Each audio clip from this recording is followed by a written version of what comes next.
Solo Dios es bueno, ¿no? Y, y le voy a contar un relato de una mujer que considero que debe haber tenido esta idea acerca de Dios.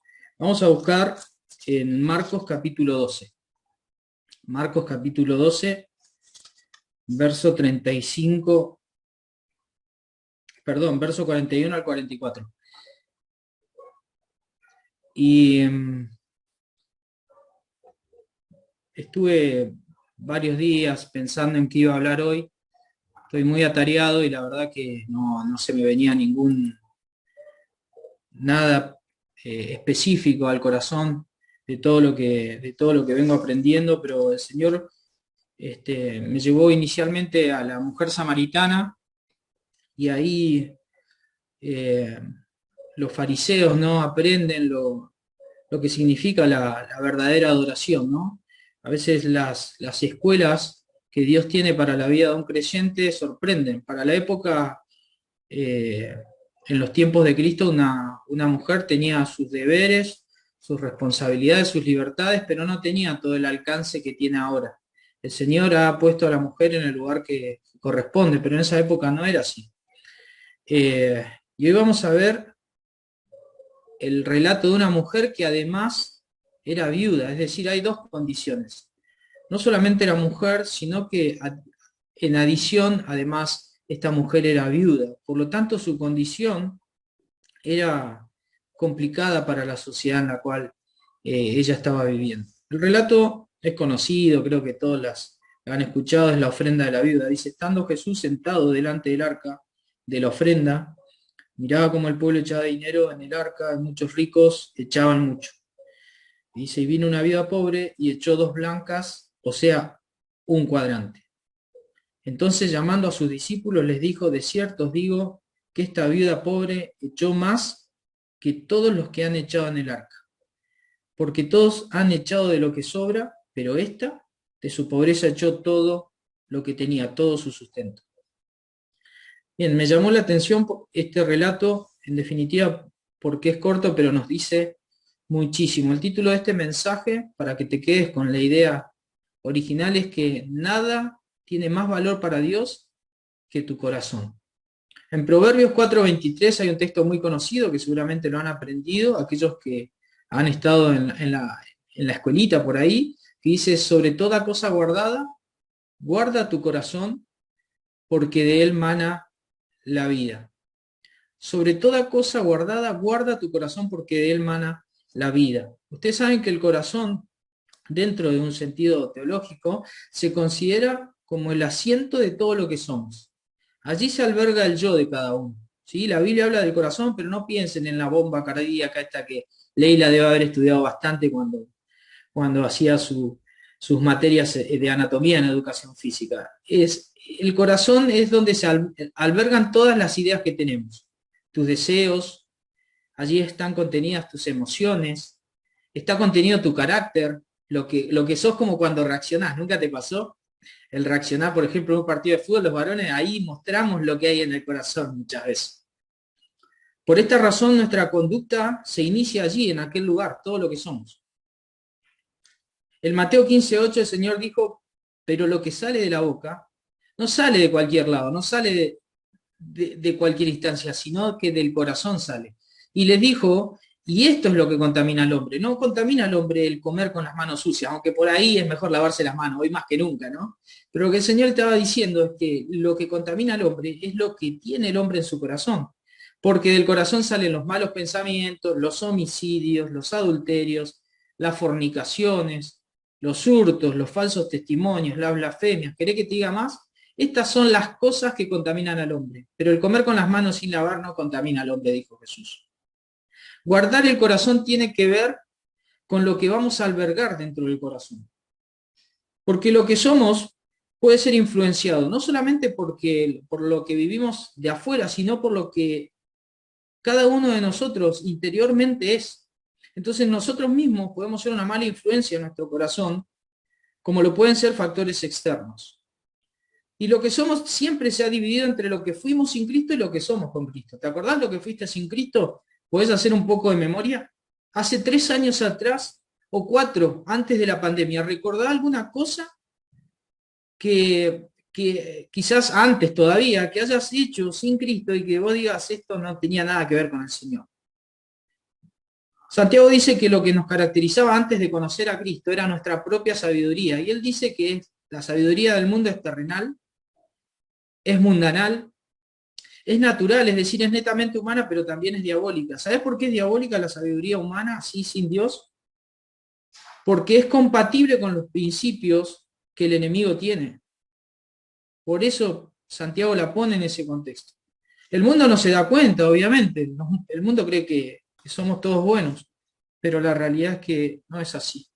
Ahora lo que vinimos a hacer en Cristo, dice Santiago, en su sabiduría es mucho mejor, porque la sabiduría de Dios es pura, ama la paz, es amable, está dispuesta a ceder, tiene compasión y el fruto de eso es buenas acciones, no muestra favoritismo y es siempre sincera, dice, no es hipócrita. Por eso este pasaje de sobre toda cosa guarda tu corazón porque de él mana la vida se entiende mejor desde la NTV, porque dice sobre todas las cosas cuida tu corazón porque éste determina el rumbo de tu vida.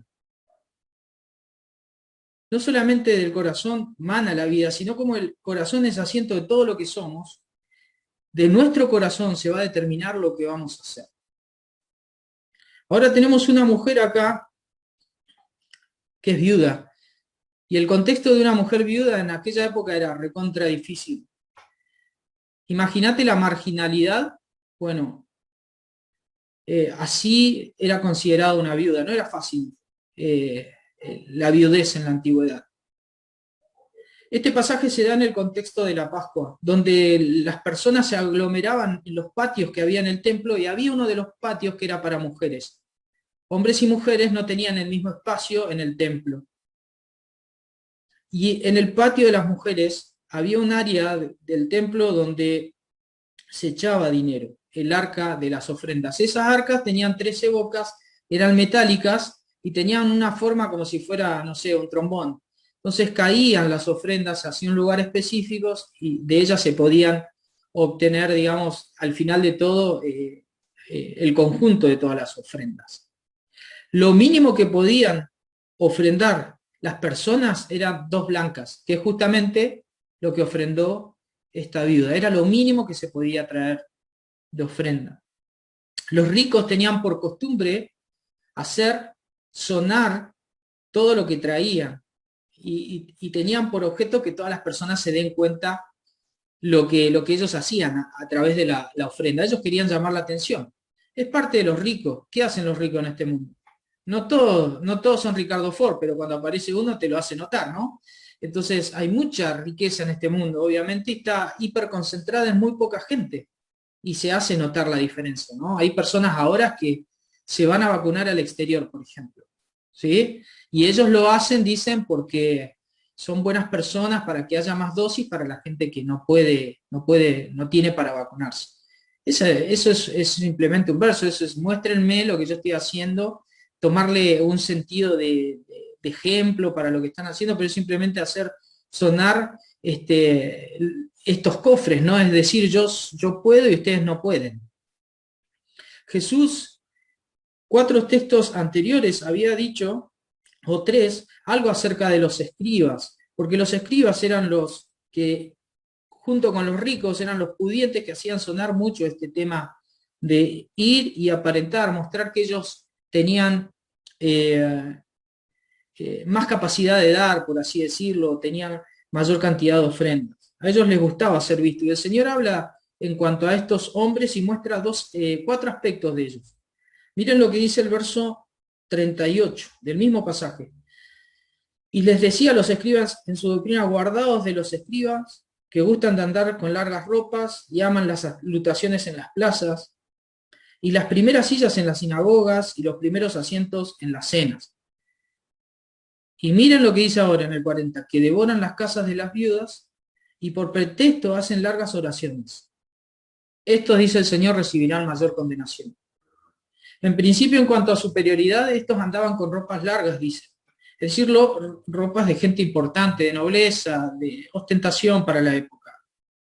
Lo segundo es en cuanto al saludo, amaban las salutaciones. Lo tercero en cuanto al servicio, en vez de servir con todo lo que tenían y ayudar a las viudas, se aprovechaban de ellas y quizás en una necesidad ofrecían quizás algún préstamo y después dejaban a la viuda desarmada y le quitaban todas las propiedades que ellas tenían, si tenían algo. Por eso eran pobres, porque no tenían forma de salir adelante. Y cuarto, con respecto a la santidad, que era solo hipocresía, porque hacían largas oraciones solamente por pretexto, para ocultar lo que hacían de mal con respecto a la sociedad necesitada en aquella época. El valor del dinero también es importante dentro del contexto. Calculale que un denario era lo que ganaba un jornalero en un día. La parte de lo que significaba una blanca es la 128 sería más o menos. Dividí, si vos querés entenderlo más o menos, cuánto ganará hoy un laburante que gana muy poco, 1.000 pesos. Dividilo en 128 y ese sería una blanca. En ese caso, si 1.000 pesos sería un denario, la mujer hubiera tenido dos blancas que serían 15,50, 15,60, 15 pesos hubiera tenido en el bolsillo. Eso era lo que definía las dos blancas.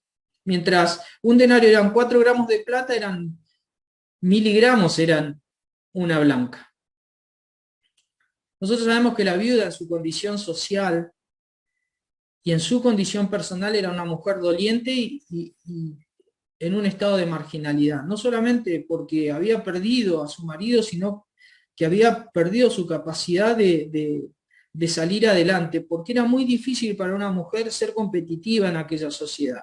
Había, por ejemplo, impedimentos para que haya saludos públicos para la mujer. Había ciertas conductas en la antigüedad que le impedían a la mujer en ese momento salir adelante con facilidad. Por eso, en el judaísmo había cierto cuidado con las viudas, ciertos cuidados que regían en la ley, pero que los hombres en este contexto no lo usaban y no obedecían. Ellos simplemente, los escribas, eran estereotipos de buenas personas, pero por dentro no obedecían la ley, porque el fin de la ley era que la mujer viuda sea cuidada, sea resguardada.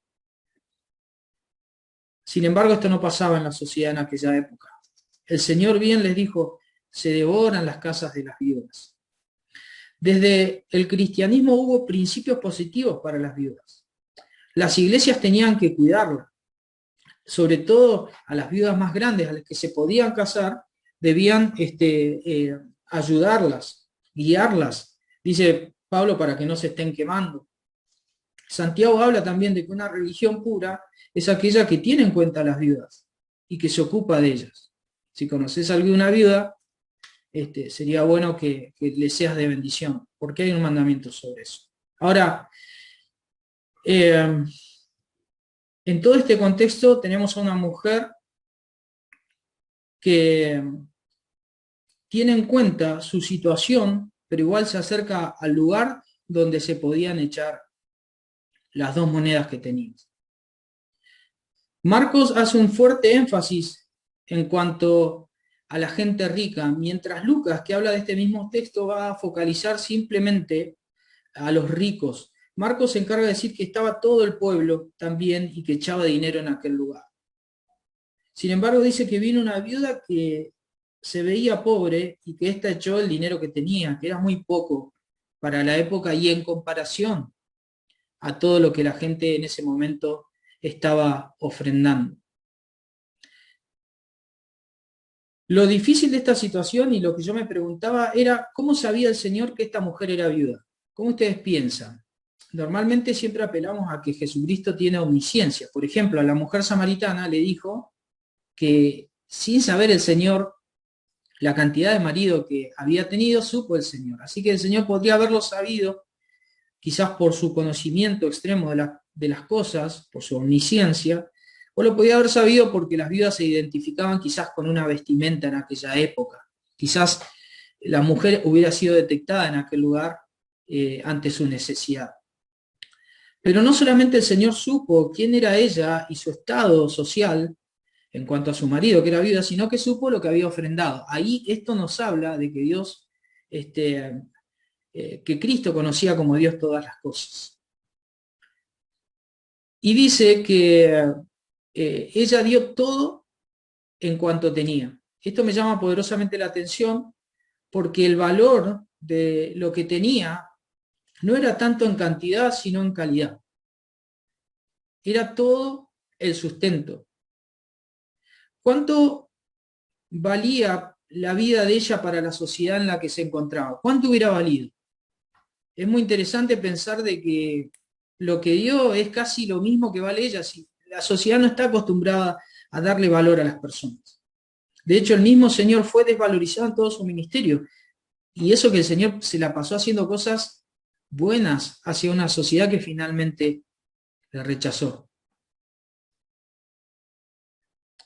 Y a mí me llamaba poderosamente la atención porque al final el Señor dice que llamó a sus discípulos y les dijo, de cierto os digo, en verdad os digo que esta vida pobre echó más que todos los que han echado en el arca.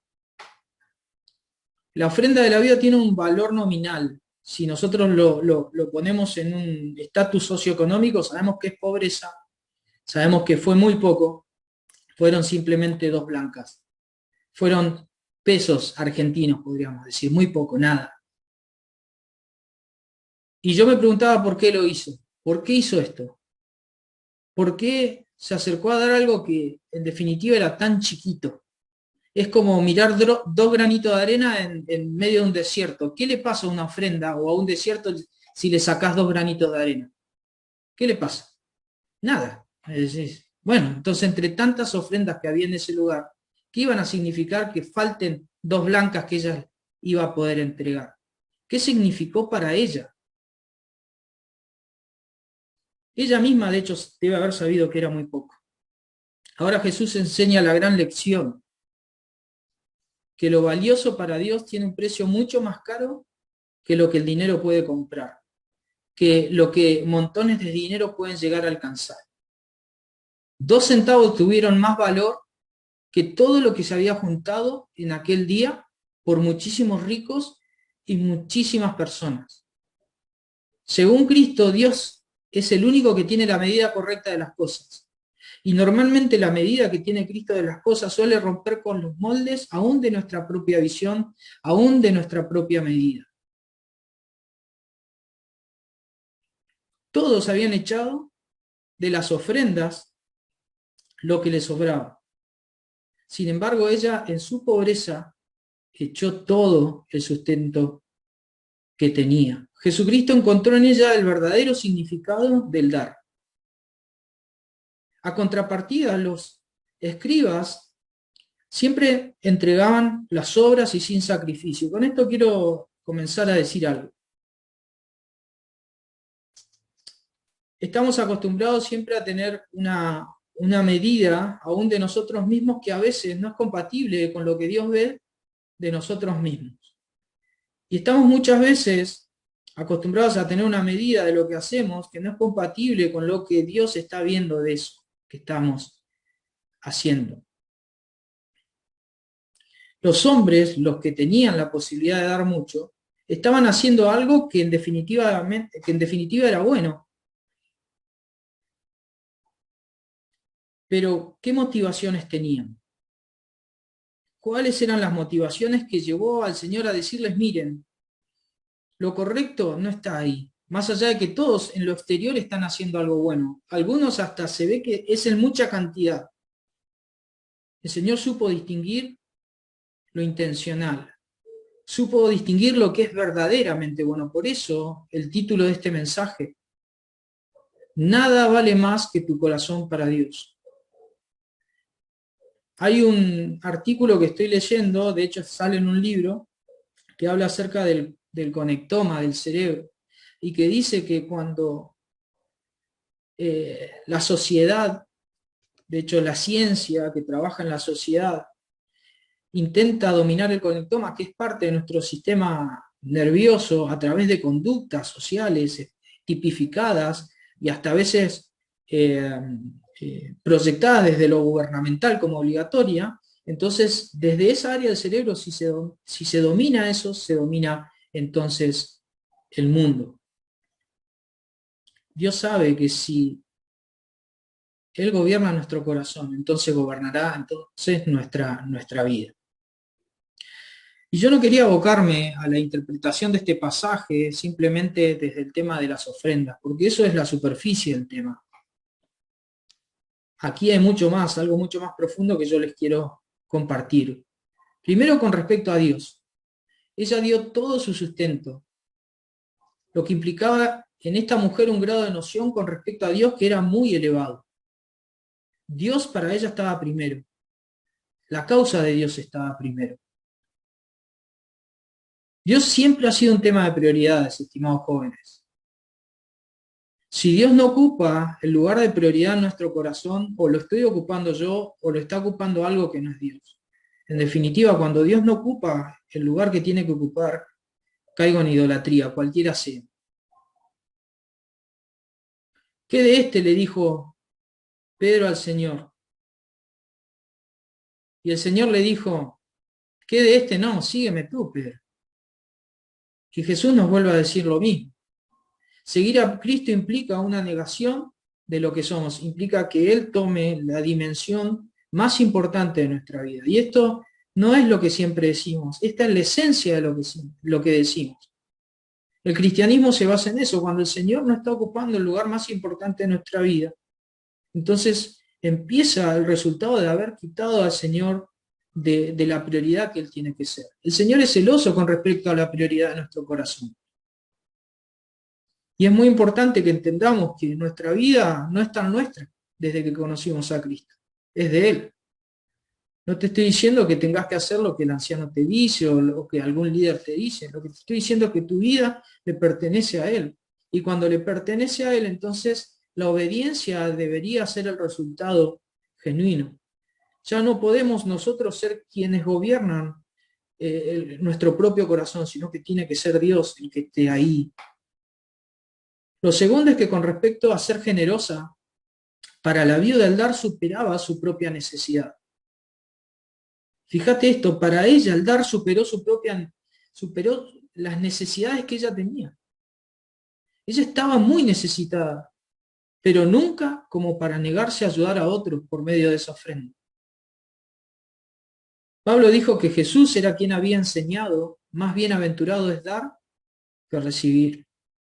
Y esta mujer nos lleva a una escuela de humildad completa.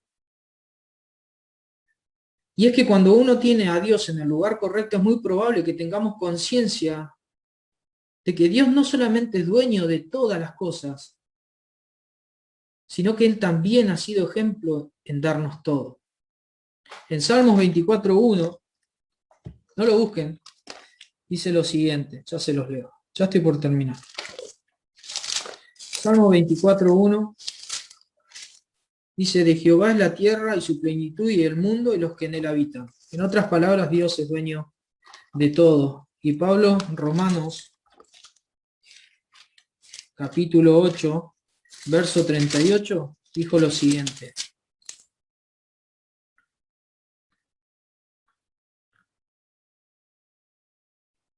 No era 38, ya los encuentro. Acá, el que no escatimó ni a su propio hijo, el 32, sino que lo entregó por todos nosotros, ¿cómo no nos dará también con él todas las cosas? Fíjate, Dios no solamente es dueño de todo, sino que también lo ha dado todo. Ese principio es básico, por eso ella pudo hacer en ejemplo lo que hizo. Con respecto a la confianza de esta viuda, luego de haberlo dado todo, ¿quién sería ahora su sustento? ¿Te preguntaste? Ella acaba de dar las dos blancas. ¿Con qué se ha quedado entonces? Entonces, ¿podés darte cuenta del grado de su sacrificio? Yo me preguntaba, ¿esto acaso aumentó su desgracia? Dio todo lo que tenía. ¿Acaso eso aumentó la desgracia y la pena quizás que estaba viviendo? El Señor lo supo. Yo me pregunto, ¿esta viuda habrá escuchado al Señor en el Sermón del Monte? Cuando el Señor dijo en Mateo 6:31, Así que no se preocupen por todo eso, diciendo qué comeremos o qué beberemos, qué ropa nos pondremos. Esas cosas, dijo el Señor, dominan el pensamiento de los incrédulos, pero su Padre Celestial ya conoce todas sus necesidades. Busquen el reino de Dios por encima de todo lo demás y lleven una vida justa y Él les dará todo lo que necesiten. Así que no se preocupen por el mañana porque el día de mañana traerá sus propias preocupaciones. Los problemas del día de hoy son suficientes para hoy. Yo creo que lo debe haber escuchado el Señor, porque ella aplicó claramente el principio de entender quién es el más importante y no tuvo problema de quedarse sin sustento porque confió en a quién le estaba dando todo lo que tenía. Con respecto a lo poco que tenemos, a Dios no le importa tanto lo que tenemos, sino quiénes somos cada uno de nosotros. ¿Ustedes se acuerdan cuando el Señor le dijo a Samuel, no juzgues por su apariencia, por su estatura, porque yo lo he rechazado? El Señor no ve las cosas a la manera que tú las ves, Samuel. La gente juzga por las apariencias, pero el Señor mira por el corazón. A veces puede pasar de que con respecto a la vida general nos sintamos como una viuda pobre, y a veces con respecto a la obra también. Nos sintamos como personas que por ahí no tenemos mucho para dar, ¿no? No tengo todos los estudios, la verdad que no me leí la Biblia, no tengo tanto tiempo de formación. Capaz que pienso que faltan algunas cosas de mejorar en mi vida. Quizás todo eso pueda ser real, pero a Dios no le importa eso. A Dios le importa en principio tu disposición hacia Él, como la viuda. La viuda antes de ofrendar, se ofrendó. En Romanos capítulo 12, versos 1 y 2, vamos a buscarlo y con esto ya estoy terminando. Romanos 12, 1 y 2 dice, así que hermanos, os ruego, por las misericordias de Dios, que presentéis vuestros cuerpos en sacrificio vivo, santo, agradable a Dios, que es vuestro culto racional. Dios no te pide una ofrenda, sino que seas la ofrenda, estimado joven. Y esta es la parte más difícil, porque Dios no nos está pidiendo todo lo que sabemos o todo lo que nos falta. Dios nos está pidiendo nuestro propio corazón. Por eso para Dios nuestro propio corazón vale mucho. Por eso está Él pidiéndonos que se lo entreguemos. Finalmente, con respecto a las motivaciones, cuando sabes que Dios es todo lo que tenés, no creo entonces que haya un impedimento para que le entregues a Dios todo lo que sos. En definitiva, si tenés a Dios, entregarle a Dios lo poco que cada uno puede ser, es el resultado más inteligente que podemos hacer. Por eso en Proverbios 23, capítulo 26, no lo busquen, dice, dame, hijo mío, tu corazón y miren tus ojos por mis caminos. Estimados jóvenes, la realidad del mundo que nos toca puede ser muy tentador en todo lo que puede restar para Dios. El mundo quiere hacer que suenen estas ollas que hacían sonar la moneda, ¿no? Los denarios o la moneda de aquella época. Pero para nosotros, para nuestro egoísmo, para nuestras propias, para nuestro propio ego, para nuestras propias deseos, pero Dios pretende otra cosa.